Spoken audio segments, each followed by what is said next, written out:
मित्रों नमस्कार। मित्रों, स्पिरिचुअल दिव्य ज्ञान में आपका स्वागत है। मित्रों, आज मैं एक अर्जुन कृष्ण युद्ध की एक रोचक कहानी सुना रहा हूँ, आप ध्यान से सुनें। एक बार महर्षि गालव जब प्रातः सूर्यार्घ्य प्रदान कर रहे थे, उनकी अंजलि में आकाश मार्ग में जाते हुए चित्रसेन गंधर्व की थूकी हुई पीक गिर गई। मुनि को इससे बड़ा क्रोध आया। वे उसे शाप देना ही चाहते थे कि उन्हें अपने तपोनाश का ध्यान आ गया और वे रुक गए। उन्होंने जाकर भगवान श्री कृष्ण से फरियाद की। श्याम सुंदर तो ब्राह्मणीय देव ठहरे ही छठ प्रतिज्ञा कर ली 24 घंटे के भीतर चित्रसेन का वध कर देने की। ऋषि को पूर्ण संतुष्ट करने के लिए उन्होंने माता देवकी तथा महर्षि के चरणों की शपथ ले ली। गालव भी अभी लौटे ही थे कि देवऋषि नारद वीणा झंकारते हुए पहुंच गए। भगवान ने उनका स्वागत आतिथ्य किया। शांत होने पर नारद जी ने कहा, प्रभो, आप तो परमानंद कंद कहे जाते हैं। आपके दर्शन से लोग विषाद मुक्त हो जाते हैं, पर पता नहीं क्यों आज आपके मुख कमल पर विषाद की रेखा दिख रही है। इस पर श्याम सुंदर ने गालव जी के सारे प्रेम प्रसंग को सुनाकर अपनी प्रतिज्ञा सुनाई। अब नारद जी को कैसा चैन आनंद आ गया। झटपट चले और पहुँचे चित्रसेन के पास। चित्रसेन भी उनके चरणों में गिर अपनी कुंडली आदि लाकर ग्रह दशा पूछने लगे। नारद जी ने कहा, अरे तुम अब यह सब क्या पूछ रहे हो? तुम्हारा अंतकाल निकट आ पहुंचा है। अपना कल्याण चाहते हो तो बस कुछ दान पुण्य कर दो। 24 घंटों में श्री कृष्ण ने तुम्हें मार डालने की प्रतिज्ञा कर ली है। अब तो बेचारा गंधर्व घबराया। वह इधर उधर दौड़ने लगा। वह ब्रह्मा धाम, शिवपुरी, इंद्र, यम, वरुण आदि सभी के लोकों में दौड़ता फिरा, पर किसी ने उसे अपने यहाँ ठहरने तक नहीं दिया। श्री कृष्ण से शत्रुता कौन उधार ले? अब बेचारा गंधर्वराज अपनी रोती पीटती स्त्रियों के साथ नारद जी की ही शरण में आया। नारद जी दयालु तो थे ही। बोले, अच्छा, यमुना तट पर चलो। वहाँ जाकर एक स्थान को दिखाकर कहा, आज आधी रात को यहाँ एक स्त्री आएगी। उस समय तुम ऊंचे स्वर में विलाप करते रहना। वह स्त्री तुम्हें बचा लेगी, पर ध्यान रखना, जब तक वह तुम्हारे कष्ट दूर कर देने की प्रतिज्ञा न कर ले, तब तक तुम अपने कष्ट का कारण भूलकर भी मत बताना। नारद जी भी विचित्र हैं। एक ओर तो चित्रसेन को यह समझाया, दूसरी ओर पहुंच गए अर्जुन के महल में सुभद्रा के पास। उससे बोली, सुभद्रे, आज का पर्व बड़ा ही महत्वपूर्ण है। आज आधी रात को यमुना स्नान करने तथा दीन की रक्षा करने से अक्षय पुण्य की प्राप्ति होगी।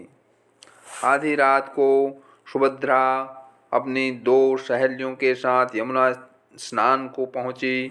वहां उन्हें रोने की आवाज़ सुनाई पड़ी। नारद जी ने दीनोद्धार का महात्म्य बतला ही रखा था। सुभद्रा ने सोचा, चलो अक्षय पुण्य लूट ही लो। वे तुरंत उधर गई तो चित्रसेन रोता मिला। उन्होंने लाख पूछा, पर वह बिना प्रतिज्ञा के बतलाए ही नहीं। अंत में इनके प्रतिज्ञाबद्ध होने पर उसने स्थिति स्पष्ट की। अब तो यह सुनकर सुभद्रा बड़े धर्म संकट में और असमझ में पड़ गई। एक ओर श्री कृष्ण की प्रतिज्ञा, वह भी ब्राह्मण के लिए, दूसरी ओर अपनी प्रतिज्ञा।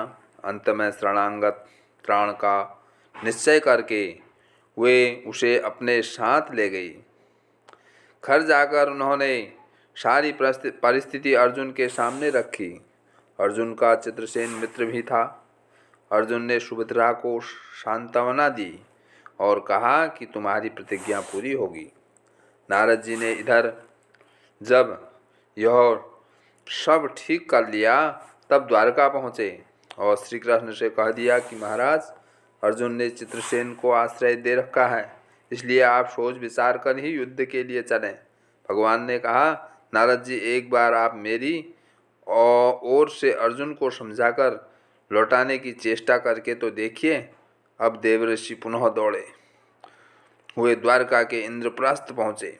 अर्जुन ने सब सुनकर साफ कह दिया, यद्यपि मैं सब प्रकार से श्री कृष्ण की ही शरण में हूँ और मेरे पास केवल उन्हीं का बल है, तथापि अब तो उनके दिए हुए उपदेश छात्र धर्म से कभी विमुख न होने की बात पर ही दृढ़ हूँ।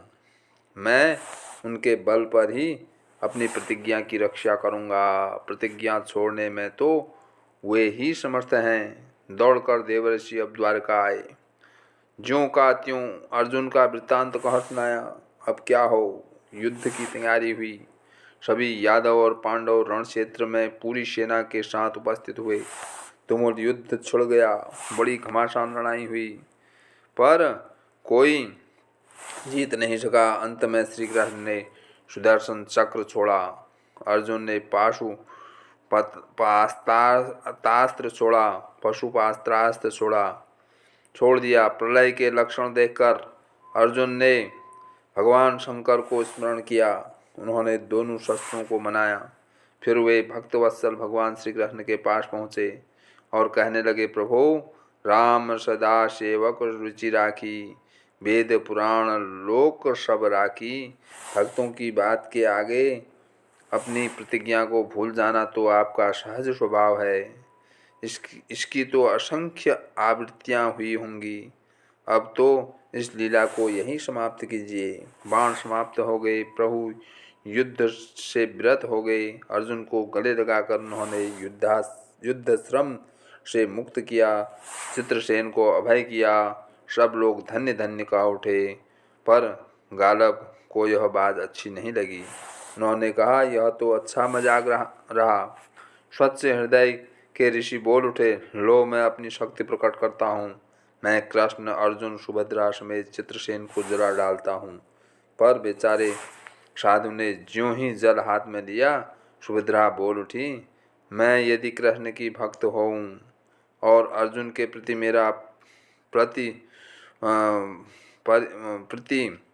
पतिव्रत पूर्ण हो तो यह जल ऋषि के हाथ से पृथ्वी पर न गिरे।